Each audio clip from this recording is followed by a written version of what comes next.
Alexander, you know, some people ease into a Saturday morning with a cup of coffee. Not the drivers in the Cup Series. We're getting after 200 miles per hour with practice here at Michigan. Yeah, this kind of reminds me of the old days, Steve. We always used to have these early Friday and Saturday morning practices. But the weather's great. The track's got good temperature. Cars are going to get a hold of this track with all that grip. Go out there and it's going to feel great. That's going to be the challenge for the teams, I think, and the drivers is cars should drive really good no matter what. You know, you love a hot, slick track to be able to understand if you do have any real issues with balance. But you heard a little lift. Yeah. Gas out of Ty Gibbs. I don't know if that was the air positioning he got in right here. And then this is full draft, getting a big toe off the car in front. This place is the ultimate test. Downforce, overall speed, nerve.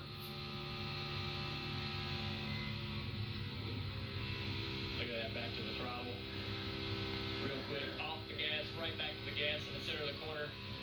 Full commit. Turn 2 is going to be a great spot this weekend.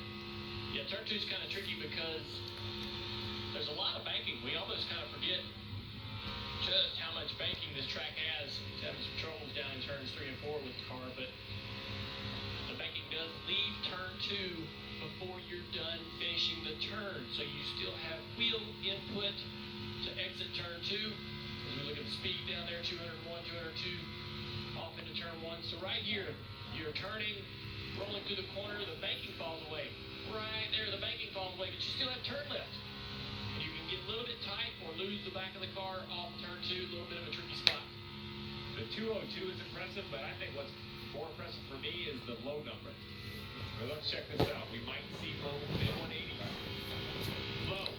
The slowest point of the racetrack is 187 miles per hour. That is really an unbelievable stat. This place used to have low grips back in the 2000s. It was repaved in 12, and it has been crazy fast ever since. 47, Ricky Stenhouse Jr. making a lot of headlines this week. Warriors get good on the pit lane. Yeah, those headlines coming from the aftermath of that lap 106 contact between Ricky and Carson Hocevar back in Nashville. And that was the first DNF for the 47 team of the season. I talked with crew chief Mike Kelly yesterday, and he said compared to other teams, we only really get one mulligan on the season. And it stinks because now they feel like they've used that mulligan. They've plummeted. They're outside the playoff picture right now. However, Ricky and Carson did have a conversation on the phone on Wednesday.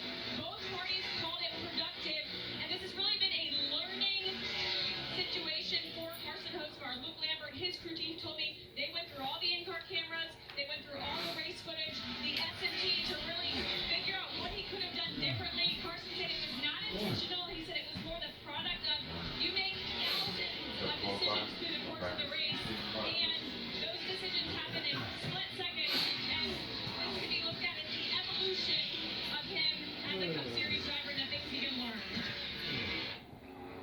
Yeah, it was a tough weekend, and they're exactly right. They got to look at this weekend as a chance to probably get back on track. Carson Hocevar, he's looking forward. He's running great. He's got chances, he thinks, in the near future to battle for more wins. Where Ricky Stenhouse Jr., they're a struggling team that's overachieving this year. And they were in a really nice spot above the cut line going into Nashville for the playoff spot that a lot of people probably wouldn't have predicted they'd have. And so now he's behind after that incident. And so that's the frustration for him, is he was putting together such a good season. They can't afford weekends like that. I think I have a lot of attention hanging on the head of motorsports drivers. Currently, right, 36.92. Alex Bowman, great pace so far in practice. But I think this is a team, you know, they're decent. I say decent, above the cut line, but I think they're going to have to start, you know, keep an eye on that. I mean, that's going to get real quick over the course of the summer. That cut line can move with one win. That 45, you know, once somebody below the cut line wins, he starts to get really close to it really quick. He's lost 30 points to the cut line since that top 5 in Kansas. And when you look at the numbers, you know, the fact that, and you see what he's done here in the last 8 races, 6 of the last 8 outside the top 25. The fact that you're still 45 above the cut line has got to be comforting. And evening in Nashville. Gets away from the 48. Feel bad for John Branson who was doing nothing wrong. But this, we talked about getting the back of the 47. That was a big conversation. But this mistake right here at a moment, these are the ones you really can't afford, right? They ended up ending the fourth night. Noah doing nothing wrong. He's on the outside. People overlook it because I think people think Carson had the chance to maybe not hit the 47. Everybody can understand that was just a mistake by Outspoken. The result's the same, right? Whether it's egregious or a simple mistake, the end of the race is just not the path to players. You saw the statistics in terms of the runs that 48's had over the last several weeks, and he comes into a racetrack where he has absolutely struggled with average finishing 24th here. So does that slide continue at a critical moment of the season? You better have your stuff figured out tomorrow looking at these lap times. Fast time, 36.9. Slow time per moment, 37.2. That throw a blanket over those lap times. Fuel efficiency, plans on pit road, pit stops. Speeding will end your day. Mistake by the pit crew. I mean, this is going to be an efficiency sort of race. You're going to have a great car, but it's going to be really hard to drive through the pack.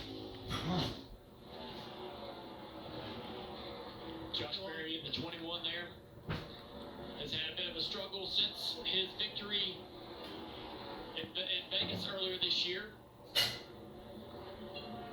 And, they lacked a little bit of speed last week, qualified poorly, got himself up into the top 15, late in stage 2, had an issue on pit road that cost him a ton of track position and got a pretty bad result overall. And looking at the monitor right here, you see 13th on the board. Speed just not there for Josh and the Wood brothers out of the gate.